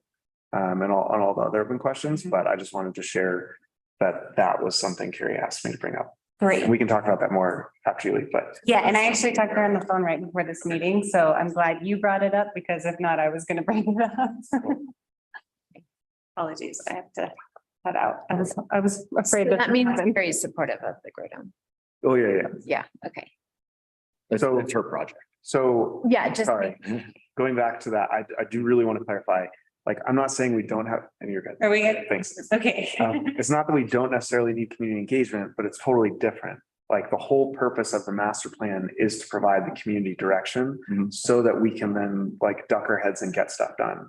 Sure. Whereas like, we don't need to go back and be like, are you sure you want an ice skating rink after the Kendall master plan is done and it shows a significant ice skating rink? We can go like, have the plans developed like we did with Kendall Park Mm, and say like, do you want this ice skating rink or do you want this ice skating rink? right. But like, we're not gonna go back and like reopen the like visioning of the whole thing every single time we iterate throughout the master planning process. Yeah, I guess what I was trying to touch on was at that point, we won't be questioning whether or not we're developing an ice skating rink. It's going to be a matter of what kind or to what scale or to what, but each of those is going to be its own community process from the sense of funding it, designing it, refining scope and scale.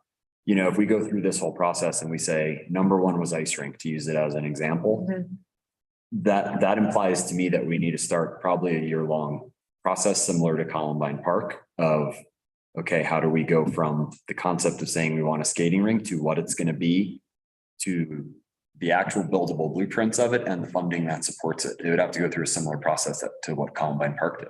I think you're probably right, but I Yeah. also would ask like to examine like what was the process that went into purchasing the Zanoni property or proposing the different, like we have 3 different phases of Mhm. multifamily or affordable housing plans Mhm. that are, in process. Mhm. And I feel like a lot of the engagement was front loaded so that now the process can just be executed. Right. And I'd say it's somewhere in between the Columbine Park process and Yeah. that.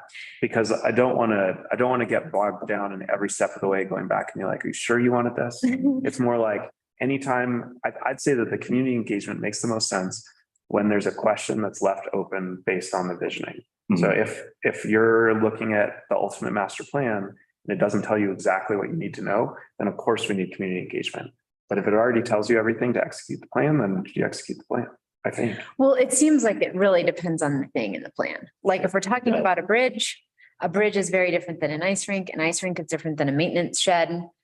Just looking at the maps there, I think we're going to encounter a variety of different processes as we go about pulling the master plan off the shelf and deciding how it will guide us. Right. So it seems, you know, I don't even think we necessarily need a blanket statement about any one of the processes. I appreciate though that you've acknowledged, like, I appreciate that as a group collectively right now, we can all acknowledge that the target here with DHM is to create a master plan that is in the spirit of the community visioning that happened in Silverton. And I think that's an important distinction to make, and that, you know, we may not have. I think that shared understanding of definitions is really an important point that Shane brought up earlier. And so that way we know when we're talking about master planning, my brain is thinking like this. When I'm talking about a construction plan, Right. my brain is thinking like, will the bamboo fit through that door? You know, that's a really different type of conversation. It is. And I think we had an opportunity with DHM to pursue more of a actual design plan. You know, but looking back on it, I don't think we were ready to do something like that. In the I spirit don't of, think the community provided enough guidance to do that. right, Right. why we can't have it down in the, in the workshop where we vote on it with the dollars. I think because we need to have, More definition. right, a little bit more clarity. And I guess, what, you know, we may not have that clarity. We've already identified a list of assets. Lee's given us that list of assets. There's Right. probably 20 things on there. Yep.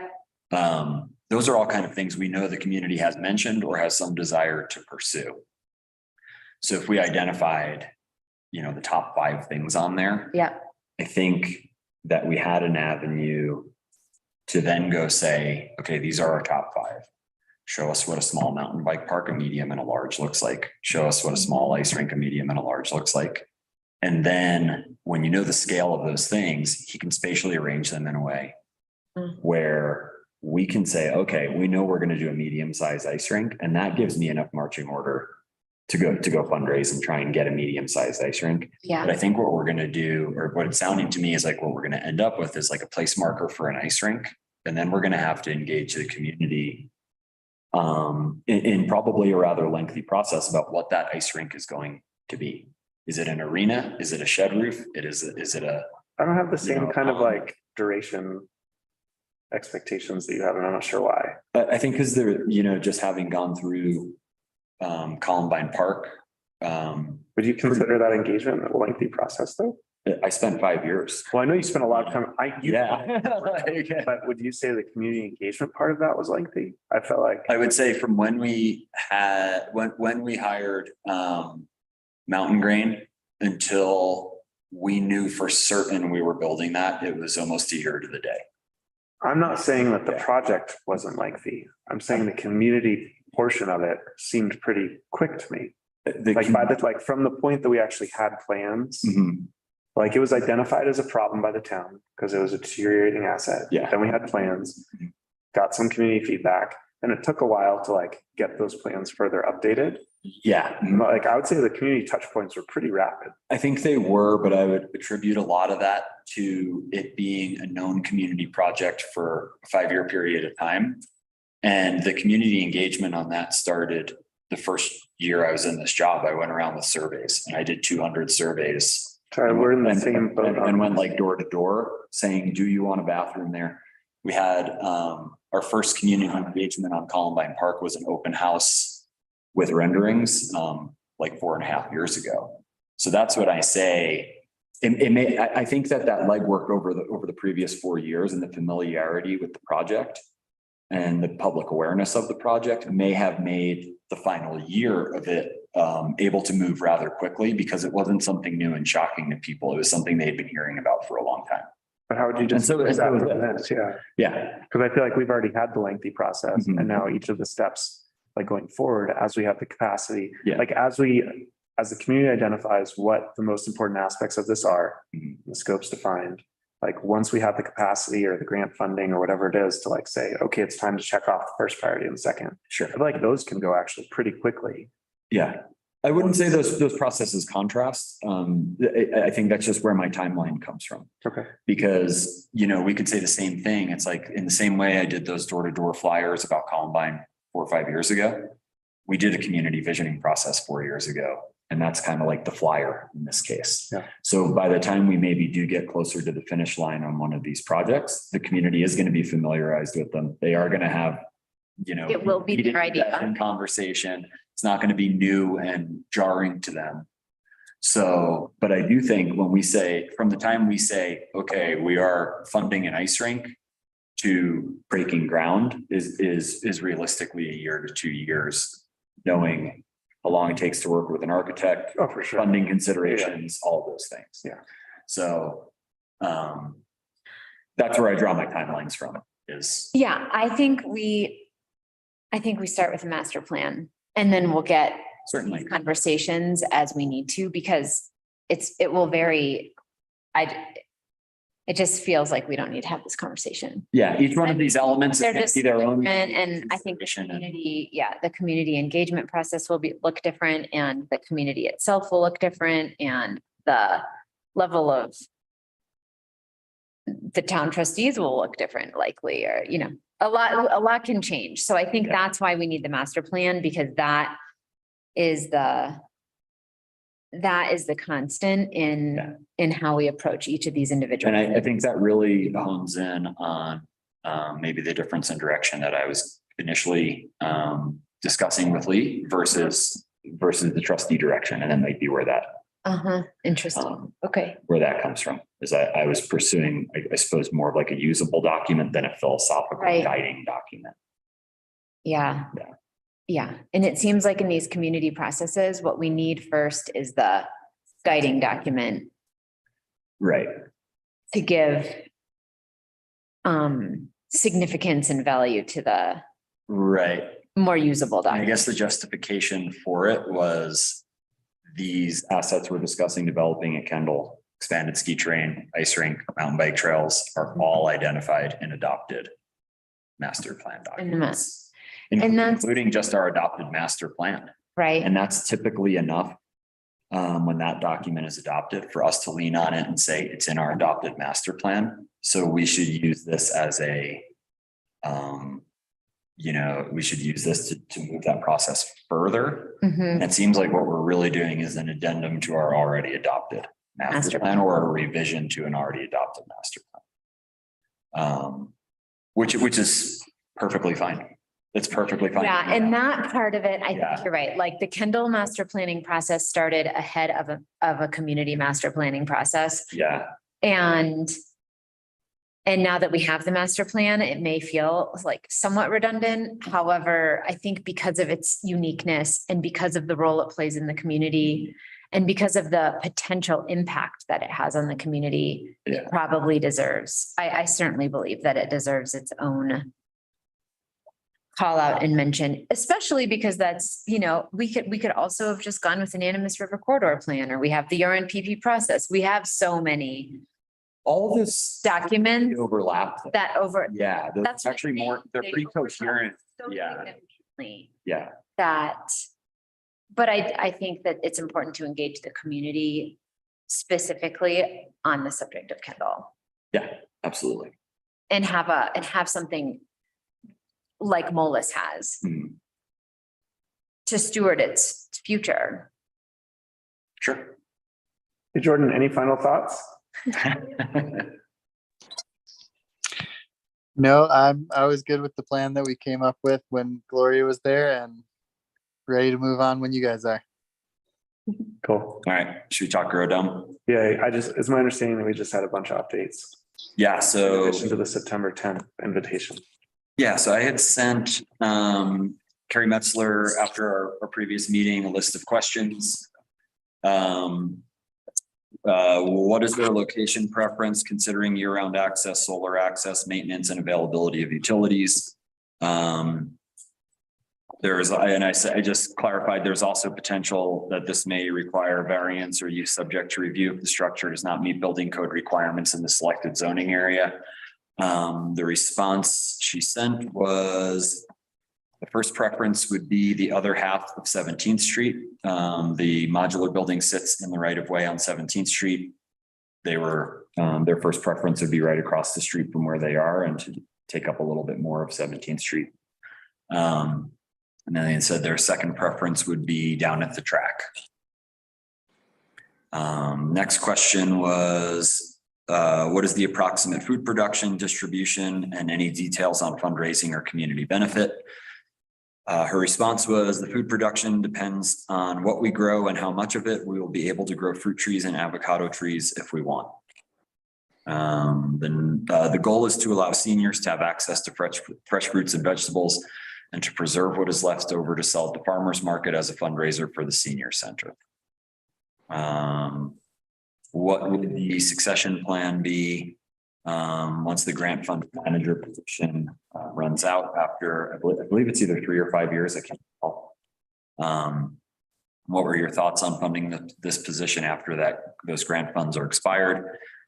And she said, my aim is to have enough volunteers that are trained by that time to take up a lot of the duties. What is the total footprint of the structure and the associated slab foundation? The circumference is 42 feet and it is 1,385 square feet inside. So, I assume a 42-foot circumference would probably need at a minimum a 43 or 44-foot concrete pad. Probably need a foot or two outside the end of the building. And that's just speculation, but any annual operating costs approximate for power, water, and heat. Said there is no data collected on this subject. I imagine the water usage will depend on what is growing. I have reached out to Cloud City Conservation Center in Leadville, which has a grow dome just like this one. See if they can give ballpark figures. I believe the first 5 years of maintenance and seeds are covered by the grant. The final question was, is there any other information you'd like to provide that would be beneficial to the trustees as they consider this request? She says, I think this would be a great way for the seniors to help fund the senior center and also stay active in the winter months. My vision is to invite middle school and high school and younger adults in town to the preservation of produce in hopes of teaching them how. Bit of it. Sorry, I know that was a lot to probably process as it's being read to you, but any questions, thoughts, considerations? Jordan? Yeah, no, and I ran into Carrie at the grocery store this morning and had a similar conversation with her, and I am extremely supportive and again just kind of figuring out the place. I think you can quantify the production per square foot depending on how much you want to produce. You can get a lot out of those greenhouses per square foot if you're just focused on production, but if it's for the seniors and it's more education and something to do and it's the side benefit is production, you can still get a lot out of it. Trying to think of other things you brought up, but yeah, the location seems to be the trickiest part for me. And I don't know if you have any insight of how well either of those locations she brought up would work. I did talk to Kim White about the Stanley Placer and that wasn't going to work over there. I'd have to go take a closer look at 17th Street across from there. That was really, I think it's a difficult precedent to set that we say when we don't have somewhere to put something, we're going to abandon a street right away. Because then it's kind of like, how many are you willing to give up over time? That was kind of a Band-Aid solution to getting the schoolhouse from the school district that was donating it to us at the time. That ultimately became the senior center, was the temporary library. And it's now the food bank and senior center. So not to say that's a bad location, but I'm always reluctant to give up street right of ways for permanent structures or semi-permanent structures. Also down at the track, I mean, it just speaks to our larger need for visioning and planning really in all areas of our parks and rec. It'd be a shame if we stuck it down there somewhere that works for us now and find out in 2 years that it's not a good location because we want to do something else down at the track or, you know, rehabilitate the track. Something like that. So it's just, you know, I just really make the recommendation. We need to really think it through. I'd love to find somewhere. I think it's a great project, but land is always at a premium. And Is there any potential of it going down into the like Anvil area, like low income housing, and putting it in a place where we can, you know, plan ahead and build around? I know it's not super accessible from the senior center, but just speaking with Carrie, they'd really like to have it be part of the programming of the senior center. So they do have some, you know, and it's just preference as far as I don't think they want it to feel like it's just stuck somewhere or a satellite away from the senior center. They want to feel like they're at the senior center. Yeah. And they're going to the Scro Dome as part of the senior center programming. I think that makes a ton of sense, except that the senior center was meant to be a temporary location. Right. And that this makes it quasi-permanent. And it kind of speaks to larger conversations. Are we planning on keeping the senior center where it is? Is that a temporary blockage of 17th Street? Is that now permanent? You know, those are just kind of some of the things we need to think through so that we can come up with a well-informed solution. Well, how permanent, like, so if, let's say we committed to this location for a while, and then at some point, you know, there's a more robust senior center developed that's permanent. Yeah. Like how, like if all of it's paid for to put it there now by these grants, then really all we'd be committing to is the demo of whatever we built that was permanent and moving it somewhere else. And then whatever the cost is. It's like jackhammering the cement. Yeah. There's just a question of whether like anticipating what that potential cost is, as opposed to like committing permanently to it, being like, we understand this, but like this can provide a substantial benefit for a minimum of 5 years. And our ultimate cost will be demoing it. Yeah, I mean, to throw a random number out there, I think demoing a slab like that would cost $15,000 to $20,000. Wow. Just for the actual breaking up of it and hauling it away.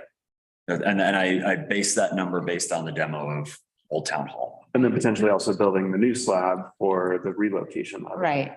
Yeah, which is a high cost. Yeah. So it could potentially cost us in the neighborhood of, I don't know, 30, 35. And I don't want to throw something out here like this, but how hard is it to move? How mobile is the red building? It's semi-permanent. I mean, it can absolutely be moved again. Essentially what we did is we put in caps and infrastructure and so. Yep. Right. There's buried propane and it's been moved off its axles and we put up some skirting around it. Yeah. So to move it, you know, is not insurmountable. It's actually relative to a construction project, probably pretty easy. Yeah. But it's still, you know, probably a month's work. Yeah. Okay. We can't go drive it to a new block and plop it somewhere else. It's Yeah. tied into permanent infrastructure. That I knew. I just wasn't sure about the axles and all the stuff. But to me, I think But that takes a day, jacking it up and putting the axles back on. We're gonna have to do that with the restroom trailer eventually, you know. I think access is really important. I think the ability to I think it will keep it more alive and more lively, the easier it is to get there. Residents it certainly died down. Everyone kind of voices their opinions on things and then it kind of fades away and it just that's how it is. The neighbors were not thrilled that we put the modular where we did.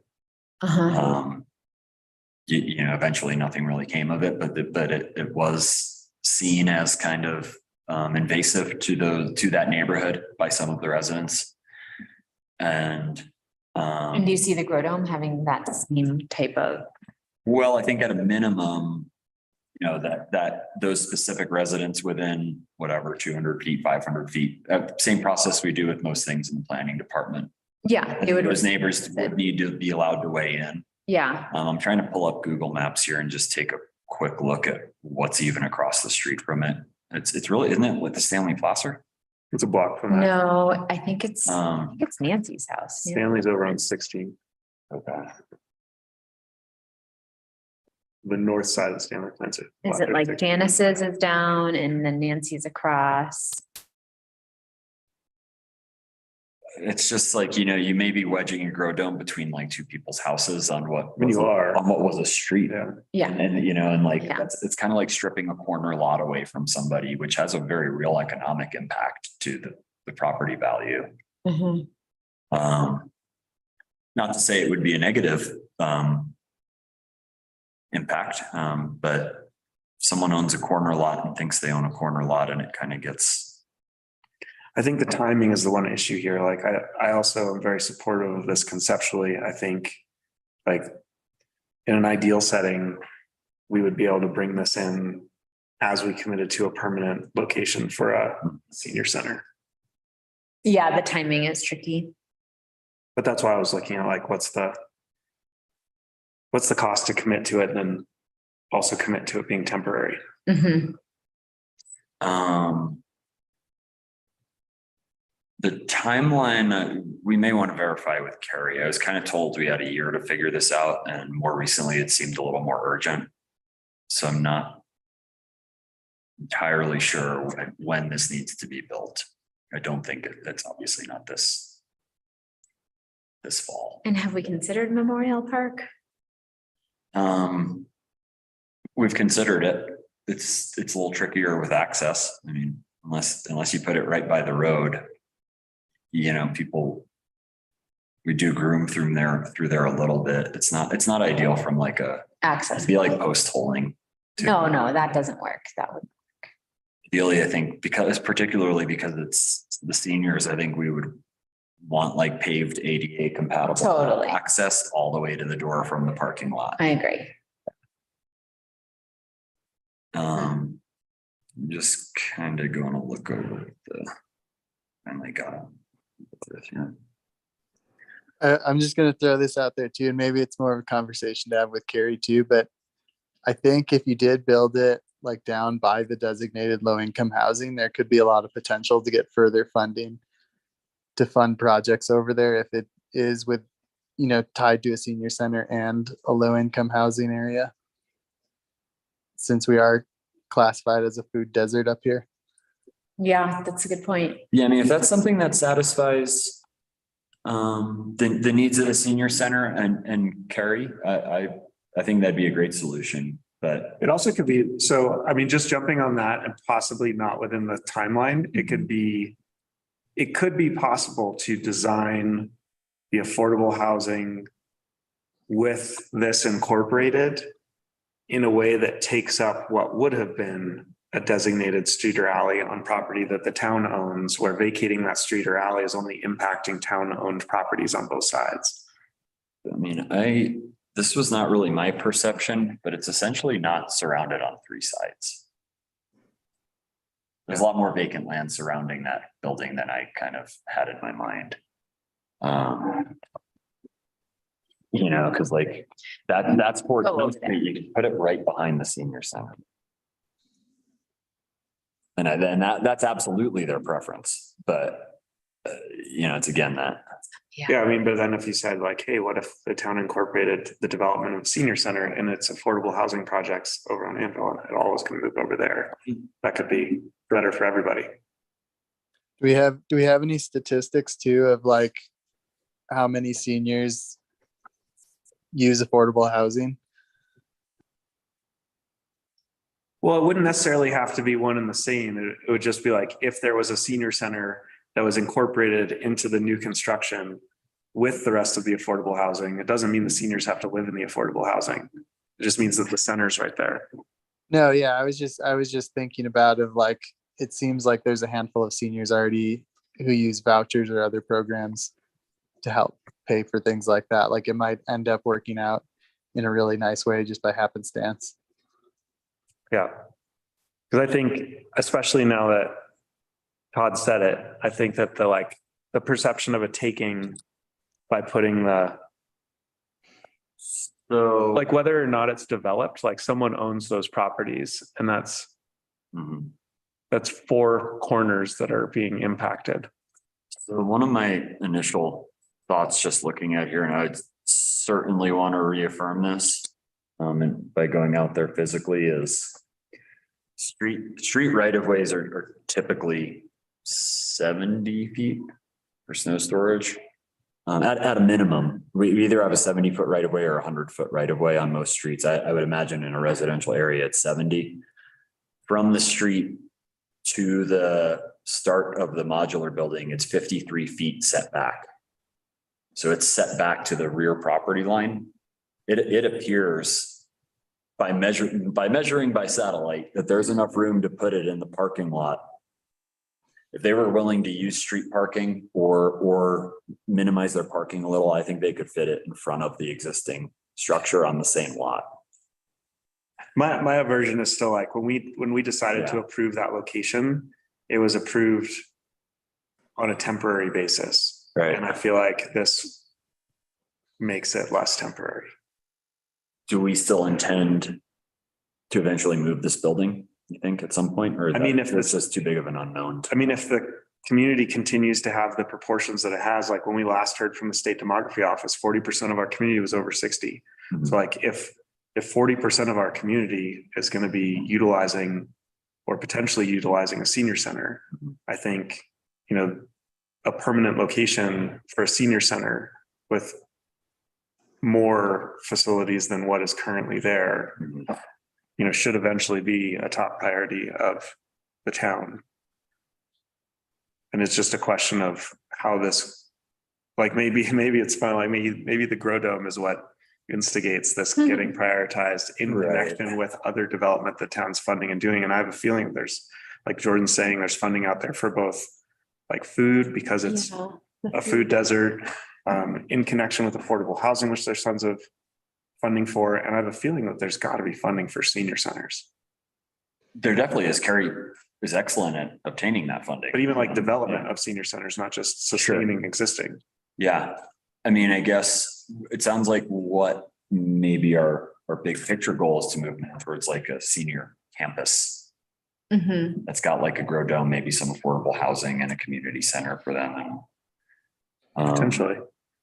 yeah, potentially. I'm kind of But- struggling between like shooting for the ideal and knowing that 5 years goes by really fast. And I think, if there's an expense to that, because we have a moving expense later, it may be worth just making that investment to get it off the ground, have the seniors easily able to access it, get to know the systems and processes and engage in the whole idea of it. And then when something more permanent comes along, there's already the systems and structures that Carrie was talking about in place that make the case for the whole campus, that say like, oh, we've been doing this for 5 years. It's been such a huge It can be- resource and asset. And now, we can visualize it looking like this versus like shooting for the moon and just never getting there because. I just want to shoot for like Kansas. I think like if we put it somewhere, like if we're already. Yeah. No, like, I we're know. we're going to be breaking ground on affordable housing imminently, Right. right? And if the design plans for that housing are not yet final, Uh-huh. and they can be designed in such a way that a street can be vacated next to a town development. Yeah. Then we're not asking a private property owner Yeah. to forego any value or access. Yeah. And that doesn't commit us to, I mean, it doesn't check the box for the best case scenario for the senior center to have it immediately adjacent to the existing senior center.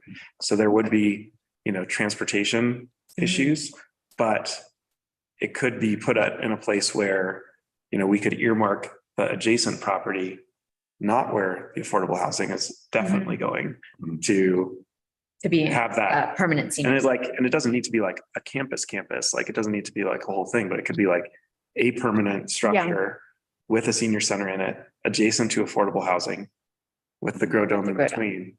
Like, I don't feel like that feels like a relatively easy plan to develop or to iterate based on already. Well, and then developed maybe in the plans. short term, the problem that we solve is the transportation piece. Rather than trying to solve fitting it on the current property. And I also say, like, as compared to saying like, we're gonna put it over by the track, like if there's somewhere not an avalanche path, we're gonna put it by the track or the current community welcome center. Like, if we said something like that, then we're like, transportation is always gonna be an issue. Right, And we're right. not providing any type of guidance on like what the future of the senior center looks like. But if we say, hey, we'd like to put it in a spot over here next Because to where this- affordable house is going, and we're going to earmark this property next to it ultimately for Yeah. a permanent senior center, then we're saying like, yeah, you have to deal with this transport issue for a little bit, but we're also committing to a someday permanent senior center facility. So I feel like that's a nice little like Mhm. offset of inconvenience with future potential.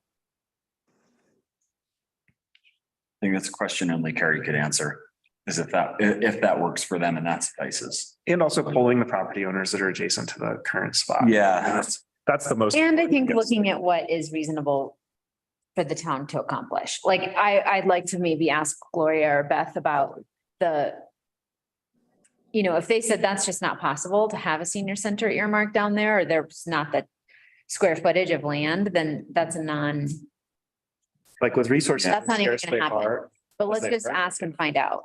I think it's important to have some kind of established parameters for where yeah, I guess what I'm getting at is, does that give the youth center then and the school the ability to come to the town and say, we've got a project, we need land? I mean, You're they setting always a have. precedent by saying you have something and we're going to give you the land to put on it. I mean, it never Yeah. hurts to ask, but I don't think it forces us to do it. Like, it doesn't set a precedent saying like, because it's different than saying like, if we did this with a private citizen and we vacated a street so that they could like have a garage stick out further. Sure. Like, then if we said no to the next person, like that would be bad. And hard. that's definitely a devil's advocate. But that's comment, different. saying- I know. I feel like that's different than providing a community service. Mhm. Like, the issue would be, the issue I think would be setting precedent with respect to the interaction with adjacent property owners, Mhm. not so much like other potential community services for other Right. municipal organizations like the school. Yeah. I was more raising that for just consideration of, if someone comes and says, Yeah, how does it I got play out? a grant for pickleball courts, give me the land. Mhm. Are we comfortable? I don't think we're not setting really precedent have- for that. What's that? I don't think this sets precedent for something like that. Okay. I think this is a one-off consideration, and I think it's fairly unlikely that it's unlikely that I would support putting it in the middle of the street. I can't speak on behalf of the board, but Yeah. I think that would be that's a tough thing for me to want to say yes to. It's hard to say no to free resources where resources are so scarce. Sure. And I think that there are other alternatives that we could develop, which is why I'm trying to come up with another Mhm. idea of where we could put this that would make sense in the medium term. But it's going to be really hard for me to commit to making this more permanent than it already is. Sure. I mean, we'd have to spend some money, but is this also our chance to say we want to get the modular out of the street right of way also? Like, what if we go to Cary and we say we can do it down to the track, but we want to move the senior center down there also? Or, or whatever the location be. Mhm. Just, we're trying to get the dome close to the senior center. What if we think about it as getting the senior center closer to the dome? That's what I was suggesting. No, I'm in agreement with that. It's like, maybe we put the modular down at Anvil. Maybe that's the middle, I think Yeah, and maybe we depending on how many years sorry, I interrupted you. But depending on how many years, I'm gonna just keep interrupting. I think it's true. Depending on how many That's- years it takes for us to actually build some of the stuff that's in process, maybe it's the Zanoni property, maybe it's somewhere else we already have, Yeah, potentially relocating the senior center to where we ultimately will build something. Yeah. And it can sit there until we build something next to the grow dome in its permanent location. Yeah. Then we're solving a bunch of problems. right. Yeah. Yeah, just there's one. nothing between Colorado and Kansas, but if there were something between Colorado and Kansas, that's what we're going for. That's where I was headed with like, how hard is it to move the red building? Because Not that hard. it seems like putting the grow dome and then ultimately having to move the grow dome, Yeah. that's nonsensical. I mean, the way I look Unless at it, it's an investment that we need to Yeah. make because we need to make it. the way I look at it is like, we got a free building and we spent $35,000 and got so much bang for our buck on Mhm. that building, that if we need to move it again and spend $20,000 to do it, $30,000 to do it, we're still way ahead. Way ahead of the game. Yeah, it's, And then if there's. and, you know, and we're doing store taps for ourselves at, Yeah. you know, yeah, we're not, We can, connect it and Right. get infrastructure going to it and use it for the next 5 years or So I guess, heaven forbid, 10 years, at least it's in its visioned space rather than like trying to make it all work, before we get too forcing it. excited about the potential of moving a bunch of stuff around, I'd be curious to know what John Seitz and Gloria think about, identifying some town-owned property that's earmarked for affordable housing to include Grow Dome and senior center, whether it's moving the existing building or building something new, and whether or not we have, adjacent blocks where we have streets that could easily be vacated by the town to increase our footprint. That without decreasing our potential affordable housing footprint. Maybe the question is just, what are the available options? If this is the sort of the target, Grow Dome and senior center adjacent to each other, Mhm. where are the potentials in the town for that to work? Maybe it's Anvil because of what Jordan said, because it leverages additional funding. Mhm. Maybe it's. I mean, it also kind of brings us back to like, we discussed turning that first level, the visitor center into a senior center. That had a ton of issues though, when we were looking at that. Yeah, I didn't think they were insurmountable issues. They're issues with like ventilation and heating. But Yeah, well, And vacating during high Navi danger. right. Like if we end up in a crisis, like it's hard to shut down the food bank because of avid danger in the middle of a crisis, like those things Sure. potentially conflict. You definitely conflict. Yeah. I need to get home, I do. Okay. Yeah. but I don't want to leave Carrie hanging, or I want to make sure we. Yeah, I think, Tie up the loose ends that we need to. what sounds logical to me is, well, maybe I'll ask Gloria how, the correct channel to engage with Carrie would be as far as like bringing her to a meeting with you guys or bringing her to the next subcommittee meeting. Yeah. But I think we're at the point where, the trustees need to speak directly with Carrie so we can. Well, I think let's find out feedback from Gloria and John on some of the stuff we talked about today. And then I feel like that could be included in a full trustee meeting. Yeah, we were trying to get kind of some of the preliminary workout. Maybe it's time we have Carrie come almost essentially present to the entire board. Yeah. And then see if we can run from there. Okay, cool. Yeah, she's been doing a phenomenal job. I just would like to go on record saying what a boon for the community. Yeah, it is a pretty awesome opportunity. Just got to figure out how to accommodate it. Cool. Thank you, guys. Thanks, Jordan. Thanks, Ken. Bye, Yeah, Jordan. we'll see ya. 3:36, meeting adjourned.